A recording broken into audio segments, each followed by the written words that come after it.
Réunion ce soir, et je suis content de vous annoncer le conseil de la parole de Dieu. Pourquoi? On ne se cache pas nous-mêmes ici.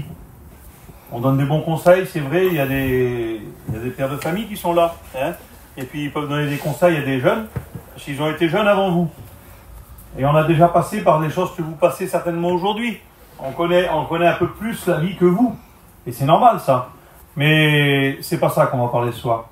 Je voudrais vous parler de la parole de Dieu. Amen. Parce que les jeunes que vous êtes en face de moi, là, ce sont des jeunes qui ont aussi besoin de la grâce du Seigneur. Amen. Le Seigneur ne fait pas de distinction, lui, entre un jeune et un plus ancien.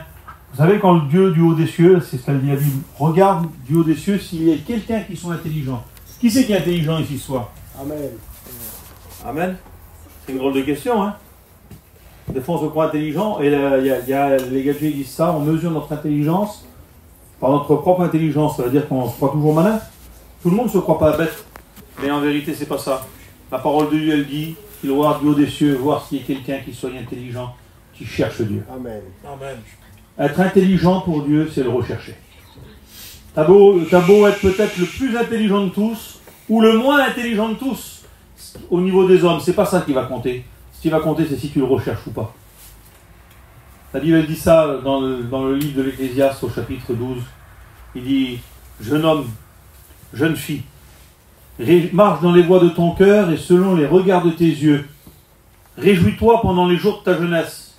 Je pense que vous savez vous réjouir les jeunes. Mais il y a un mot qui fait peur. Je ne sais pas si je vous le dis. Vous voulez l'écouter? Il dit, mais sache que pour cela, Dieu t'amènera en jugement. Parce que je vous dis ça les jeunes, qu'on soit jeune ou qu'on soit plus ancien. Dès que tu comprends c'est quoi le péché, tu dois faire la paix avec le Seigneur. Le péché c'est la désobéissance, désobéir à Dieu, désobéir à ce qu'il veut de toi. Dieu ne veut pas que tu sois, Seigneur, un homme ou une femme, un jeune homme ou une jeune fille comme tout le monde. Il veut que tu sois un enfant de Dieu. Amen. Qui marche en nouveauté de vie. T'as beau avoir été élevé de la meilleure des façons, avec tes coutumes, tes traditions, on en a tous chez nous. Que ce soit ici aux Caraïbes, que ce soit chez nous, on a nos coutumes, nos traditions. On a été élevés par nos parents, par les anciens. Et c'est comme ça qu'on fait chez nous. Tu vas dire chez nous c'est comme ça, puis moi je vais dire chez nous c'est comme ça. Et si on va dans d'autres régions de France, ils vont dire chez nous c'est comme ça. Dans d'autres peuples, ils vont dire on fait telle manière. Et tout le monde croit que c'est bien. Et puis il y a des bonnes choses. Merci Seigneur pour les bonnes choses, pour les bonnes valeurs que vous avez dans vos cœurs. Je suis sûr que tout jeune que vous êtes, il y a des bonnes valeurs dans vos cœurs. Mais c'est pas ce que Dieu regarde. Dieu veut savoir si tu l'aimes et si tu le recherches. À un moment donné, dans la parole de Dieu, dans l'évangile de Matthieu au chapitre 19, il y a un homme qui s'approche de lui, tu peux le lire chez toi, au chapitre 19 au verset 26. Il est appelé comme ça, le jeune homme riche. Il va s'approcher du Seigneur, il va étaler tout ce qu'il est. Voilà, il va dire toutes les bonnes choses qu'il a faites. Il a fait plein de bonnes choses dans sa vie. C'est bien de faire des bonnes choses. Mais il faisait des bonnes choses pour être vu des hommes. Ce que Dieu veut, ce n'est pas quelqu'un qui veut se faire voir des hommes. Ce que Dieu veut, c'est quelqu'un qui cherche Dieu. Oui, Seigneur. Amen. Je te promets, jeune garçon, jeune fille, que si tu cherches Dieu, ça veut dire quoi chercher Dieu? Si tu cherches à t'approcher de lui, si tu veux écouter sa voix, la voix qui retentit à travers la parole de Dieu, la voix qui retentit par le Saint-Esprit ce soir. Peut-être que tes copains, tes copines là, ils vont rigoler de la réunion, ils vont essayer de parler, ils vont essayer d'envoyer des messages. Fais pas attention à tout ça. Concentre-toi sur la parole de Dieu, parce qu'il peut y avoir la vie pour toi. La vie éternelle qui est devant toi. Pas par peur. Faut pas venir à Dieu parce que tu as peur, faut pas venir à Dieu parce que tu crains, faut pas venir à Dieu parce que ces choses-là, faut venir à Dieu par amour. Le Seigneur, il t'a aimé, lui. La Bible nous dit qu'il nous a aimés alors que nous étions encore des pécheurs. Ça veut dire quoi? Alors que toi, tu ne le connaissais même pas, que tu voulais pas en entendre parler, que tu voulais vivre ta vie comme tu voulais, malgré tes 13, 14, 15 ans, 16 ans, là, l'âge que tu as, au plus vieux pour les plus anciens, tu as voulu marcher comme bon te semblait. Mais le Seigneur, lui, dans tout ça, il voudrait t'apporter la vie éternelle. T'arrêter sur ton chemin et te dire arrête de marcher comme ça. Fais comme les jeunes garçons, les jeunes filles qui ont témoigné ce soir, les jeunes qui ont passé derrière le micro ce soir à chanter un cantique, à essayer de faire de tout leur cœur. Je le dis pour Link par exemple. Vous avez vu, il a chanté tout à l'heure, à un moment donné il n'y a pas arrivé. Ça fait sourire comme ça. Mais j'ai aimé l'attitude. Il s'est repris, il a mis son cœur. Il faut mettre son cœur dans les choses. Un chrétien, une chrétienne, il met en avant qu'il a reçu Jésus dans son cœur. Il ne met pas en avant qu'il sait bien chanter, qu'il sait bien parler. Pour un pasteur, on ne met pas en avant qu'on sait bien prêcher. Ce qu'on met en avant, c'est la parole de Dieu. L'apôtre Paul, il dit, je ne veux pas savoir autre chose au milieu de vous. Et nous, ici, aux Caraïbes, je le dis aussi, comme à la grande église, comme dans tous les petits quartiers, il y a 3 ou 4 réunions ce soir. On ne veut rien savoir d'autre au milieu de nous que Jésus-Christ crucifié et Jésus-Christ ressuscité. Amen. Christ est mort pour vos péchés, les jeunes. Il n'est pas mort pour vous faire du bien, pour dire « Ah, je suis content, je suis béni quand il y a la réunion. » C'est bien de ressentir la présence de Dieu, d'être béni. Mais d'être en règle avec Dieu, c'est ce qui t'apportera au ciel. On va prier le Seigneur après peut-être 3 minutes, 2 minutes, 5 minutes. Et sans doute que le Saint-Esprit va descendre sur toi et te faire du bien. Mais si quand tu sors d'ici, tu marches comme bon te semble, ça ne te sert à rien d'être béni. Et je voudrais te dire même mieux, ce n'est pas ça d'être béni. Être béni, c'est d'être en règle avec Dieu. Être béni, c'est d'avoir fait la paix avec lui. Être béni, c'est de ne pas de dire « Je vais attendre de faire ceci ou de faire cela pour me convertir ». On ne choisit pas, on ne décide pas à notre manière à nous. On se plie à la parole de Dieu. C'est-à-dire qu'on y met notre cœur. Tu as peut-être pensé ça, toi. Je vous le dis, les filles qui sont ici, les garçons qui sont là. Tu as peut-être pensé, plus tard, quand je serai marié, quand j'aurai fondé une maison, quand j'aurai un mari ou quand j'aurai une femme, eh ben, je me convertirai. Je voudrais te dire que tu ne te convertiras pas comme ça. Avec ce cœur-là. Mais si tu dis, le Christ est mort pour moi à la croix, il a payé le prix pour moi, c'est pour moi qu'il est mort. Et moi je le dis, Seigneur, j'étais un jeune quand je me suis converti, j'avais 22 ans. Je le dis, Seigneur, le Seigneur est mort pour moi, je savais que j'étais un pécheur et que je ne rentrais pas dans le ciel dans l'état où j'étais. Il a fallu que je lui demande pardon pour mon péché, pourtant je n'étais pas vieux. À peine plus vieux que vous aujourd'hui. Il y en a au milieu de vous qui ont cet âge-là, qui ont 18 ans, 20 ans, 22 ans. On avait cet âge-là quand on s'est converti. On connaissait la vie un petit peu, on était jeunes dans le monde, mais on n'était rien du tout dans le monde. Mais le Seigneur est venu toucher nos cœurs. Et on a compris, Seigneur, que ce qu'on était avant, ça compte pas. Je ne vais pas vous dire ce que j'ai fait, qui j'étais, comment j'étais, ça compte en rien, ça. Ce qui compte, c'est que le Christ est mort pour moi à la croix. Il a payé le prix. Le Christ, pendant les 3 ans et demi, vous savez que le ministère du Seigneur sur la terre, c'est-à-dire le temps qu'il a annoncé la parole de Dieu sur la terre, qu'il a fait tous les miracles que vous lisez dans la parole de Dieu, pour ceux qui lisent la Bible. J'espère, les jeunes, que vous lisez la Bible, c'est bien de le faire. Même si ce n'est qu'un verset par jour, un petit peu, tous les jours, faites-le, mettez-y votre cœur. La parole de Dieu, elle sera votre chemin de route véritable. Vous savez, il y a des jeunes ici qui sont candidats au baptême et qui vont bientôt se baptiser là. Puis merci au Seigneur, c'est une réjouissance. Ça. Je le dis, c'est pour l'encourager, c'est une réjouissance. C'est une bonne chose. Mais ça ne s'arrête pas au baptême. Ça va plus loin que ça. Le baptême, à un moment donné, Jésus, lui, il a 30 ans. Il vient vers Jean le Baptiste, qui était un prophète. Il vient vers lui, il demande le baptême à Jean le Baptiste. Imaginez-vous. Jean le Baptiste, il refuse. Il sait que c'est le Seigneur qui est en face de lui. Il va dire, Seigneur, pas de toi. Moi, je suis même pas digne de délier tes lacets. Je suis même pas digne de m'abaisser pour délier tes lacets. C'est ce qu'il est en train de lui dire. Et le Seigneur, vous savez ce qu'il va dire? Il est convenable que nous fassions ainsi. Le Seigneur a montré l'exemple. Il est convenable que vous vous baptisez. Il ne faut pas se baptiser pour dire se baptiser, les jeunes. Le baptême, c'est excusez-moi du mot, c'est pas une formalité, c'est pas le bon mot. Parce que c'est très important le baptême. C'est une chose, un engagement de bonne conscience devant les hommes et devant Dieu. C'est très important. Mais ça ne s'arrête pas au baptême. Tu vas sortir de l'eau, tu ne seras pas différent que quand tu y es rentré. Tu auras juste montré à tout le monde, je le dis pour les filles qui vont s'engager bientôt là, et peut-être pour les garçons. Quand tu auras juste montré à tout le monde et tu pourras le dire, lever la main, je suis un vrai chrétien. Pourquoi? Parce que tu t'es baptisé, parce que j'ai accepté la parole de Dieu. Amen. Et parce que j'ai voulu la mettre en pratique. Tu peux venir dans 100 réunions, jeune garçon, jeune fille. Tu peux venir dans 1000 réunions. Tu peux avoir un frère chrétien, un père pasteur. Tu peux avoir, je ne sais pas, ton grand-père qui est pasteur s'il faut. Tu as peut-être été bercé dans l'évangile. Mais si ton cœur n'est pas en règle avec Dieu, tu n'es pas un chrétien. Dis pas on est des chrétiens chez nous. Ça ne veut rien dire on est des chrétiens chez nous. Moi je suis un chrétien, mais mes filles, si elles sont chrétiennes, c'est par elles-mêmes. On essaye de donner un bon témoignage, on essaye de marcher comme il faut, et vos parents le font peut-être. Mais c'est pas moi qui peux les sauver, je peux leur montrer la route. Mais c'est eux qu'il faut qu'ils acceptent le Seigneur. C'est eux qu'il faut qu'ils marchent avec Dieu. Si ton père, il marche avec Dieu, merci Seigneur. Suis le modèle de ton père. Mais si ton père ne marche pas avec Dieu, montre-lui l'exemple, toi. Sois un vrai chrétien, toi. Marche avec Dieu, tu veux qu'il se convertisse? Montre-lui comment il faut faire. La Bible elle nous en parle de ces choses-là. Il y a des hommes qui se sont démarqués. Se démarquer, c'est de montrer l'exemple, de faire voir que Seigneur, dans nos cœurs, il y a des vraies valeurs. De faire des exploits. Et des hommes, dans la parole de Dieu, ont fait des exploits. Ce jeune homme-là, il s'approche, il veut montrer toutes les choses. Et vous savez comment il va repartir? Quand on veut montrer qui on est dans le monde, quand on veut montrer notre je sais pas moi, pour les hommes, notre force, on va dire comme ça, notre savoir-faire, pour les filles, notre beauté, pour je sais pas, qu'est-ce qu'on peut montrer, notre jeunesse. Si c'est ça que tu amènes devant Dieu, tu vas repartir tout triste. C'est Jésus qui voudrait te montrer s'il y a de meilleur. C'est pas à toi de lui montrer s'il y a de meilleur. Apporte ton cœur au Seigneur et dis-lui, Seigneur, je te demande pardon. Je te demande pardon parce que jusqu'à aujourd'hui, je n'ai pas marché avec toi. Jusqu'à aujourd'hui, je n'ai pas marché en nouveauté de vie. C'est la Bible, elle nous en parle. Il faut marcher en nouveauté de vie. Vous savez, c'est dit la parole de Dieu dans l'évangile de Jean, au chapitre 15. Il dit, celui qui m'aime. Vous l'aimez les jeunes, le Seigneur? Amen. Amen. Qui c'est qui l'aime? Levez la main. Amen. Oui, quasiment tout le monde lève la main. Et ceux qui ne lèvent pas la main, c'est parce qu'ils ont froid. Tout le monde lève la main. Allez. Eh bien, je vous prends au piège. Je vous ai vendu un piège. Hein. Celui qui m'aime, c'est celui qui garde ma parole.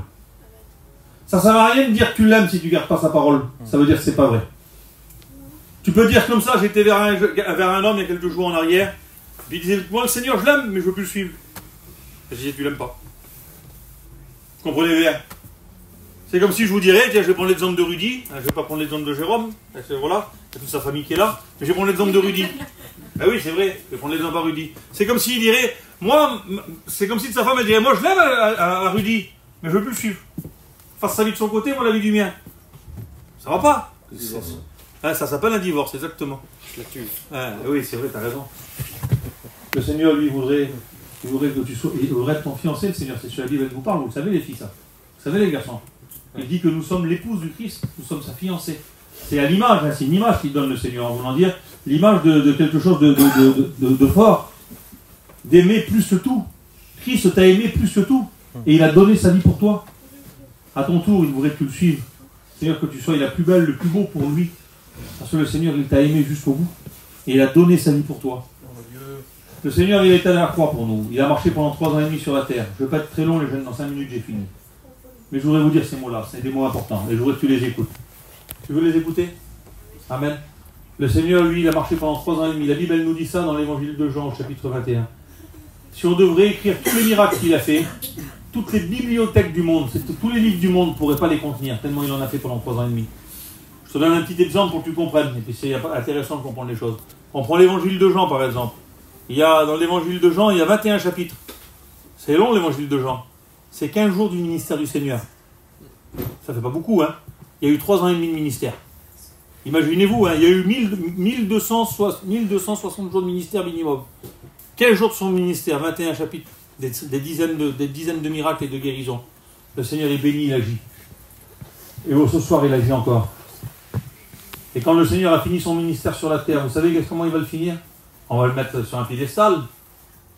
C'est-à-dire, on va le mettre au plus haut, sur un trône. On va l'amener en dignité.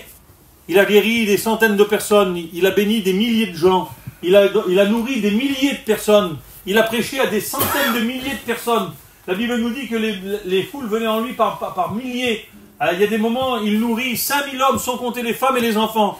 Et il y a des moments devant lui, il y a des dizaines de milliers de personnes. Et il prêche l'évangile tous les jours. Tous les jours. Il se levait le matin, il priait. Il se couche le soir, il priait. Il était le premier levé, le dernier couché. Il n'arrêtait pas, le Seigneur. Il n'y a pas un ministère qui a été rempli comme le sien. Il n'y a pas un homme de Dieu qui a été à son niveau à lui. Le Seigneur, ça a été l'excellence en tout. À la fin de son ministère, on l'a mis sur un trône, nous aurons obligé. Mais il l'avait dit comment il finirait le Seigneur. Il avait dit comment se terminerait son ministère. Il avait dit qu'il repartirait à la droite de Dieu.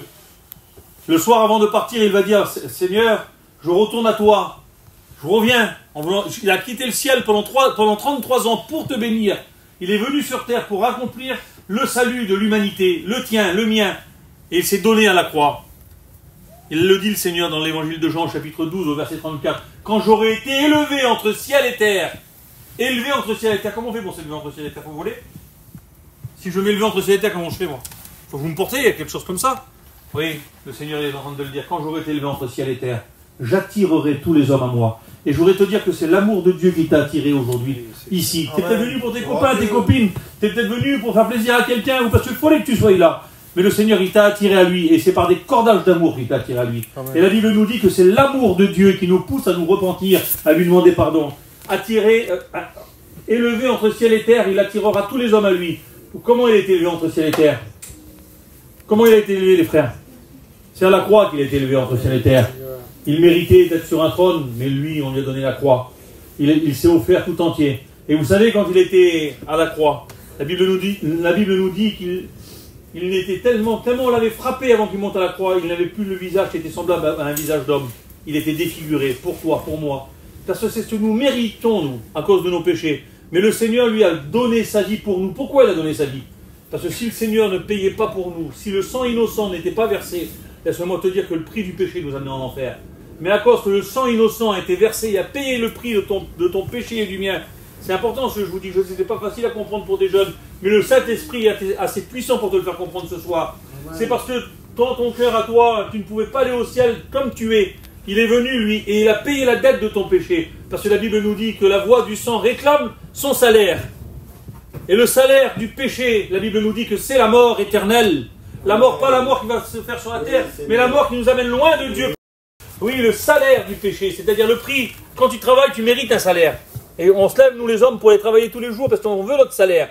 Mais le salaire de notre vie, vivre comme nous voulons la vivre, elle nous amène loin de Dieu, en enfer.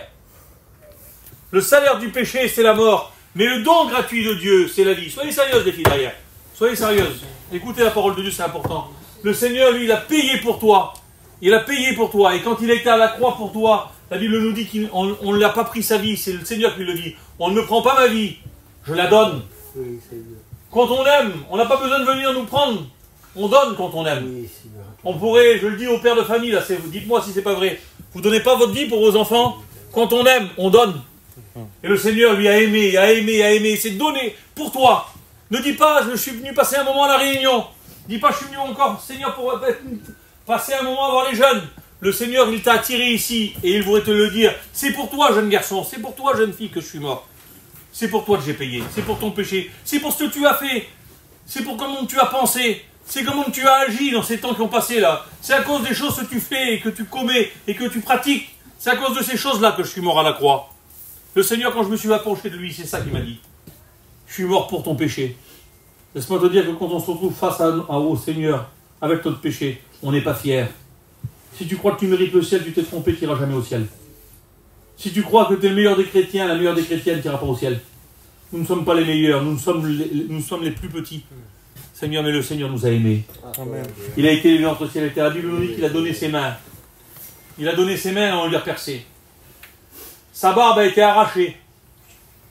La Bible nous dit qu'on lui a mis une couronne d'épines sur la tête et qu'on l'a frappé dessus avec un roseau. Et on lui disait, qui t'a frappé? On lui posait la question, il pouvait répondre à tous ceux qui l'avaient frappé. S'il disait, c'est un tel ou c'est un tel, laissez-moi vous dire que ces personnes-là, c'était terminé pour eux. Impossible de se sortir. Le Seigneur n'a pas prononcé aucune condamnation à ce moment-là. Parce que la Bible nous dit, il n'y a aucune condamnation pour ceux qui sont en Jésus-Christ. Même ceux qui l'ont assassiné le jour-là. Ils ne vont plus se convertir. La preuve en est qu'un de ces bourreaux qui, à la croix, l'a proclamé comme étant le Fils de Dieu. Il a dit, assurément cet homme était le Fils de Dieu. Oui, même si tu as mal parlé contre le Seigneur, jeune garçon, jeune fille, ça arrive des fois. On rigole, on plaisante, c'est pas des choses à faire les jeunes. Et on dit des choses qu'on ne devrait pas sur le Seigneur. Le Seigneur ne voudrait pas t'en tenir rigueur, il voudrait prendre encore la main. Il voudrait te dire qu'il t'aime. La Bible nous dit qu'on y a pris ses mains, on les a percées. On a pris ses pieds, on les a percés. La Bible nous dit on y a arraché la barbe. On a labouré son dos, la Bible nous dit. Labouré son dos. Et on dit qu'on a tracé des longs sillons, c'est-à-dire des grands creux à l'intérieur de son dos. C'est pour ton péché, pour le mien. C'est ce que nous méritons à cause de notre péché. Et le Seigneur a payé le prix pour toi. Il a donné sa vie pour toi. Je voudrais que tu comprennes le sacrifice de Jésus. C'est pour toi qu'il l'a fait. Ne dis pas que cette affaire ne te regarde pas. Dis pas je suis trop jeune. Je n'ai pas besoin de me convertir. Dis pas ça, c'est pas vrai. Dis pas on verra plus tard. On verra quand j'aurai fait ma vie. Dis pas ça, c'est pas vrai. Tu peux faire ta vie, jeune vie en Dieu. Tu peux donner toute ta jeunesse au Seigneur. Et les jeunes qui sont ici, qui le témoignent et qui le vivent, peuvent se le dire, on est heureux en Jésus-Christ. La Bible voudrait te donner un avenir et une espérance. Et le Seigneur, il a dit cette parole à la croix. Et je voudrais te dire ces mots en quelques instants.